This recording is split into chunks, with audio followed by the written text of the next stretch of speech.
नमस्कार। स्वागत है आपका आपके ही अपने YouTube चैनल संस्कृतानुराग पर।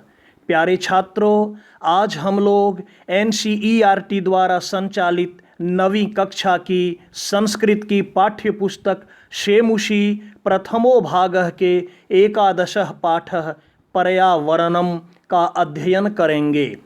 तो आइए मैं आज के पाठ का अध्यापन कार्य प्रारंभ करता हूँ। एकादशः पाठः पर्यावरणम, 11वां पाठ पर्यावरणम। पर्यावरण बच्चों, हमारे आसपास हमारे चारों ओर का वातावरण ही पर्यावरण कहलाता है।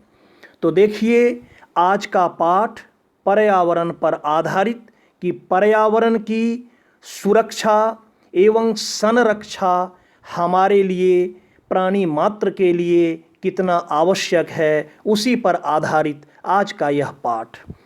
प्रकृति समेषां प्राणिनां संरक्षणाय यतते।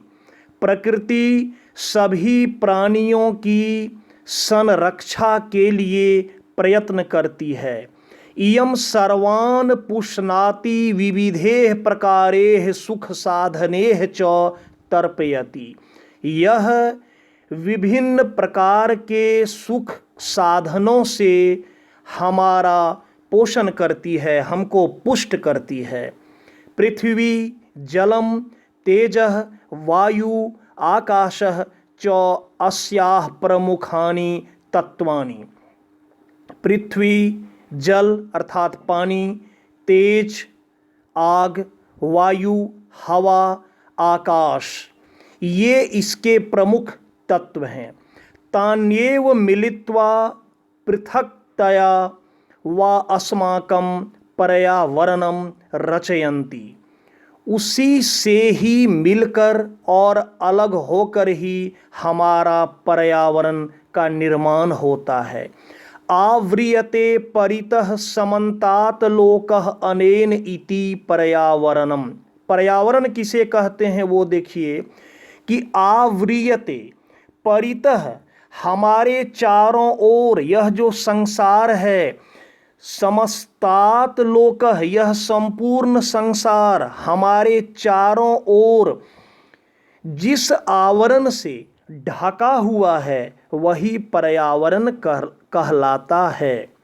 यथा अजात शिशुः मातृगर्भे सुरक्षितः तिष्ठति तथैव मानवः पर्यावरण कुक्षौ।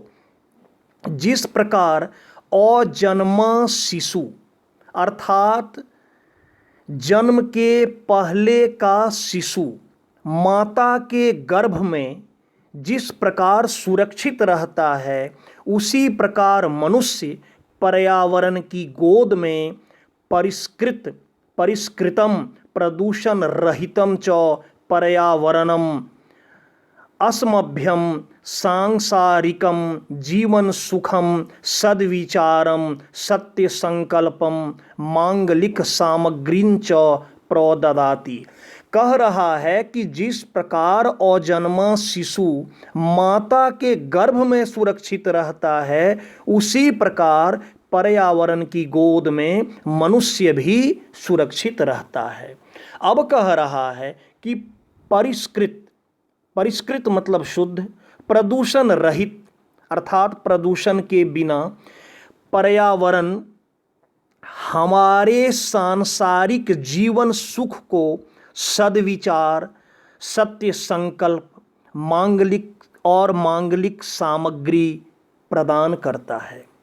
प्रकृति कोपेः आतंकितो जनः किं कर्तुं प्रभवति।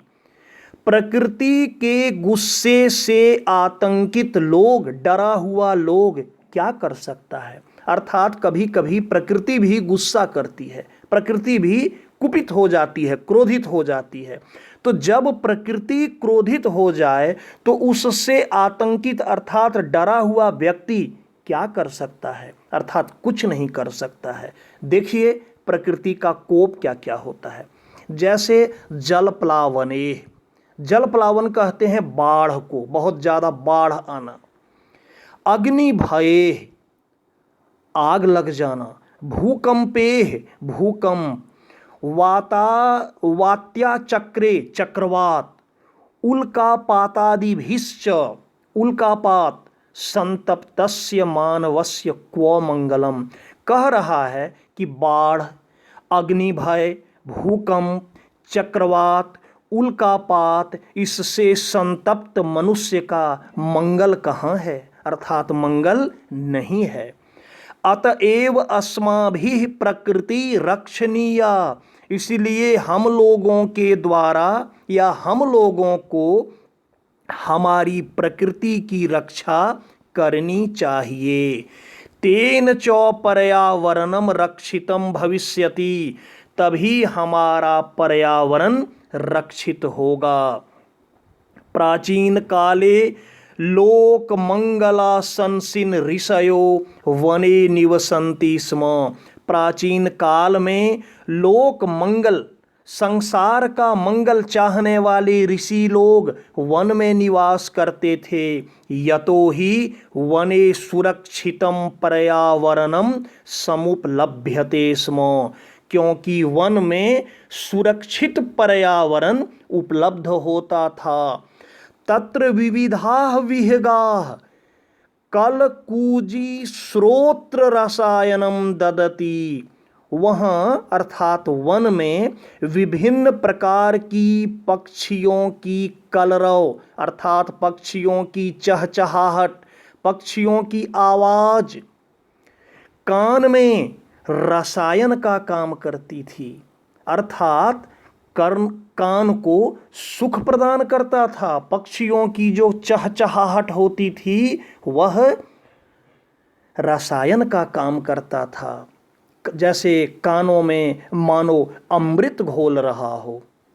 सरितो गिरि निर्झराश्च अमृत स्वादु निर्मलम जलम प्रयच्छन्ति, नदियाँ, पहाड़ और झरने अमृत युक्त स्वादिष्ट निर्मल जल प्रदान करते थे।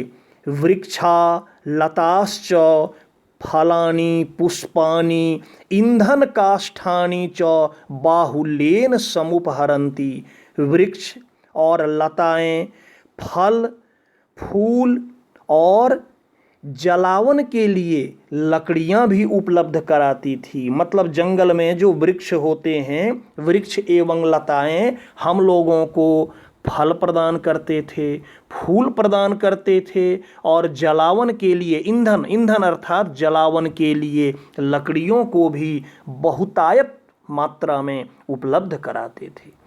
शीतल मंद सुगंध पवन औषध कल्पम प्राण वायुम वितरन्ति, शीतल ठंडी, मंद धीमी और सुगंध वन पवना और सुगंधित वन की हवाएं औषध कल्पम दवाई के समान प्राण वायु वितरित करती थी।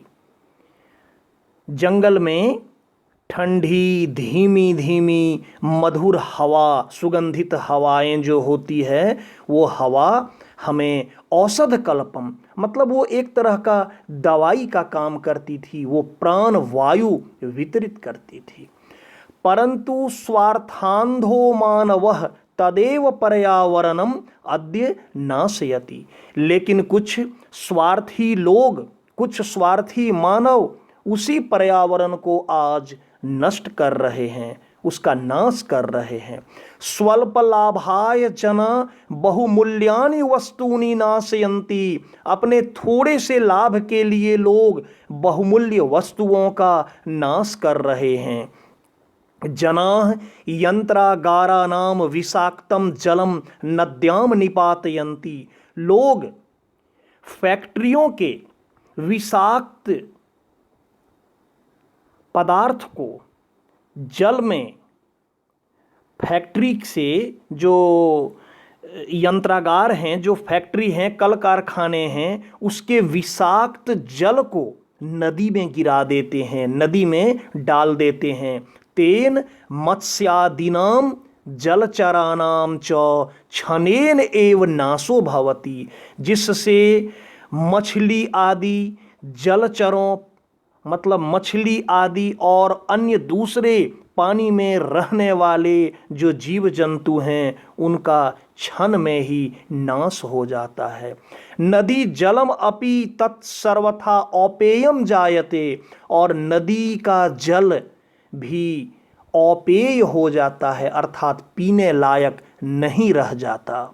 मानवाः व्यापार वर्धनाय वन वृक्षान निर्विवेकम छिंदन्ति, मनुष्य लोग अपना व्यापार बढ़ाने के लिए वन के वृक्षों को बिना सोचे समझे काट रहे हैं। तस्मात् अवृष्टि प्रवर्धते, जिससे वर्षा कम होती है। वन पशवश्च शरण रहिता ग्रामेषु उपद्रवम विदधति, और जब जंगल को बिना सोचे समझे काट रहे हैं तो जंगल जिनका घर है अर्थात पशु पक्षियों का, वे पशु पक्षी घर विहीन हो जा रहे हैं, शरण रहित हो रहे हैं, और जब शरण रहित हो रहे हैं तो वे गांवों में आकर उपद्रव कर रहे हैं। शुद्ध वायु अपि वृक्ष कर्तनात् संकटापन्नो जायते, और शुद्ध हवा भी वृक्ष के कटने से संकट हो रहा है अर्थात शुद्ध हवा भी नहीं मिल रही है। एवं ही स्वार्थांध मानवेह विकृतिम उपगता प्रकृति एव सर्वेषां विनाश कर्त्री भवति।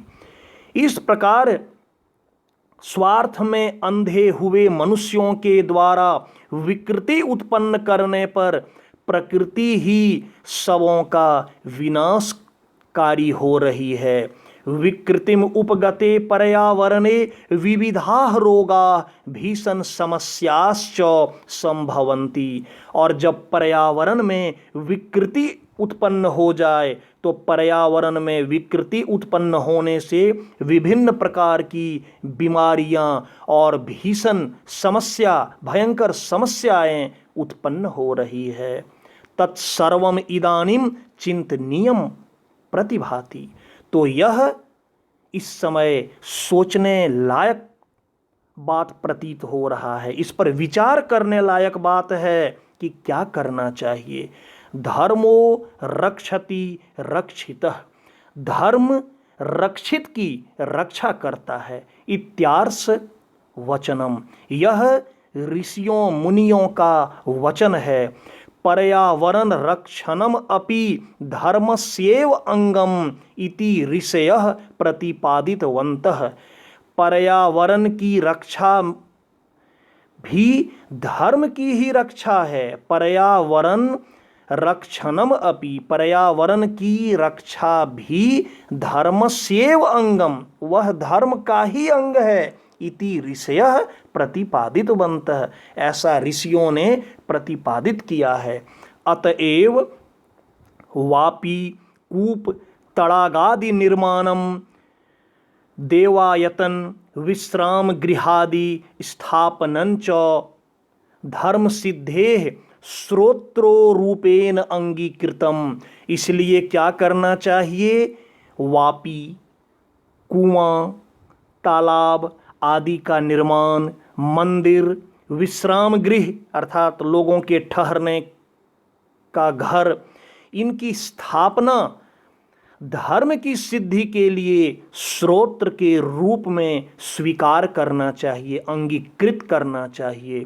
कुक्कुर सूकर सर्प नकुलादि स्थलचराः मत्स्य कच्छप मकर प्रभृतयः जलचराश्च अपि रक्षणीयाः, कह रहा है कुक्कुर कुत्ता, सूकर सूअर, सर्प सांप, नकुल नेवला, और जो धरती पर रहने वाले स्थलचर हैं, मत्स्य कच्छप मछलियाँ, कछुए, मगरमच्छ, ये सब जो हैं जलचर जल में रहने वाले। पहले कहा स्थलचर जो धरती पर रहते हैं, कौन कौन, कुत्ते, सूअर, सांप, नेवले इत्यादि, और जलचर जैसे मछलियाँ, कछुए, मगरमच्छ, इत्यादि इन सबों की रक्षा करनी चाहिए। यतः ते स्थलमलानाम अपनोदिनः जलमलानाम अपहारिणश्च। क्योंकि ये सभी क्या करते हैं, स्थल के गंदगी को और पानी के गंदगी को ये नष्ट करते हैं। क्योंकि कुत्ते, सूअर, सांप, नेवले ये सब जो हैं धरती में जो गंदगी विद्यमान होता है उसको खाकर नष्ट कर देते हैं। वैसे ही मछली, कछुआ, मगरमच्छ ये सब जल की गंदगी को समाप्त करते हैं। तो कह रहा है प्रकृति रक्षया एव लोक रक्षा संभवती इत्यत्र नास्ति संशयः। प्रकृति की रक्षा से ही लोक रक्षा अर्थात संसार की रक्षा संभव है, इसमें कोई संशय या कोई संदेह नहीं है। तो बच्चों, ये था आज का पाठ। शब्दार्थ दिया हुआ है, शब्दार्थ को आप ध्यान से देख लेंगे और अभ्यास कार्य मैं आपको अगले वीडियो में करा दूंगा। क्योंकि यदि एक साथ मैं कराता हूं तो आज का वीडियो काफ़ी लंबा हो जाएगा, कई सारे प्रश्नोत्तर हैं।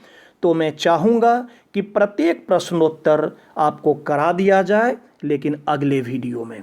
तो प्यारे छात्रों, अगर आपको आज का मेरा यह वीडियो पसंद आया हो तो कृपया इसे आप लाइक, कमेंट एवं शेयर करके मुझे प्रोत्साहित करने का कार्य करें, ताकि आगे आपके लिए मैं और भी बेहतर एवं उपयोगी वीडियो बनाने का कार्य करता रहूं।